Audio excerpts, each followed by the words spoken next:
नमस्कार, welcome to my channel peace of mind. दोस्तों, आज मैं आपको भाद्र मास की कृष्ण पक्ष की एकादशी के बारे में बताऊंगी। दोस्तों, इसके सुनने मात्र से अश्वमेघ यज्ञ का फल मिलता है। चलिए दोस्तों, हम और आप मिलकर इसको सुनते हैं। एक समय की बात है दोस्तों कि कुंती पुत्र युधिष्ठिर जी ने भगवान श्री कृष्ण जी से पूछा कि हे माधव, मुझे भाद्र मास की कृष्ण पक्ष की एकादशी के बारे का महत्व बताइए। तो श्री कृष्ण जी ने उनसे कहा कि हे कुंती पुत्र, मेरा इसका महत्व इसके व्रत से और कथा सुनने मात्र से अश्वमेध यज्ञ का फल मिलता है और सारे पाप, पूर्व जन्म के किए हुए पापों को भी नाश हो जाता है। समय की बात है, सतयुग की बात है। सूर्यवंशी राजा श्री हरिश्चंद्र जी ने महर्षि विश्वामित्र जी को अपना राज्य दान कर दिया। ये दान के फलस्वरूप उनके पास ऋषि विश्वामित्र जी की दक्षिणा के लिए उनके पास कुछ नहीं बचा। तो दक्षिणा में उन्होंने अपनी पत्नी, अपना बच्चा और स्वयं को दास्ता स्वीकार करके उस धन से उनकी दक्षिणा चुकाई। इस प्रकार राजा हरिश्चंद्र जी चांडाल के रूप में वहाँ काम करने लगे शमशान में, और उनकी पत्नी कहीं दासी के रूप में और पुत्र भी कहीं दासी के रूप में काम करने लगा।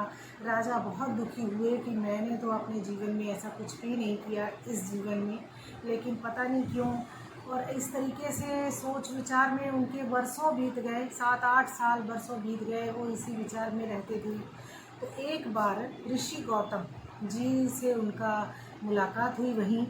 तो उन्होंने ऋषि गौतम जी को प्रणाम किया और अपनी व्यथा सुनाई कि हे महाराज, मेरे को कौन से पाप हैं जो मेरा को ये सज़ा मिल रही है, कैसे मुझे इससे मुक्ति मिलेगी, तो मुझे कृपा करके बताइए। तो ऋषि गौतम जी ने उनसे कहा कि कुछ ही दिनों में भाद्र मास की एकादशी आने वाली है।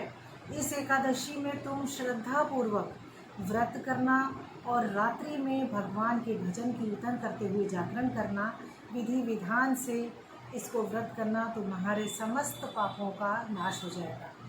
तो ये सुनकर राजा ने कहा कि ठीक है महर्षि, आने वाली जो अभी कुछ ही दिनों में जो एकादशी आने वाली है, भादो मास की कृष्ण पक्ष की एकादशी, मैं उसे अवश्य करूँगा। और संकल्प लिया राजा हरिश्चंद्र जी ने, संकल्प लेके उस व्रत को किया।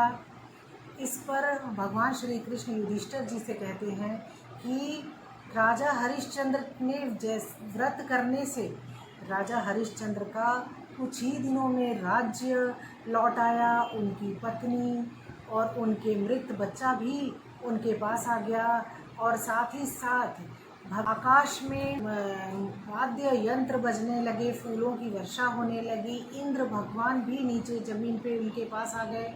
इस प्रकार राजा को समस्त राज्य वापस मिल गया, पत्नी मिल गई, उनका पुत्र जीवित होकर के उनके पास हो गया।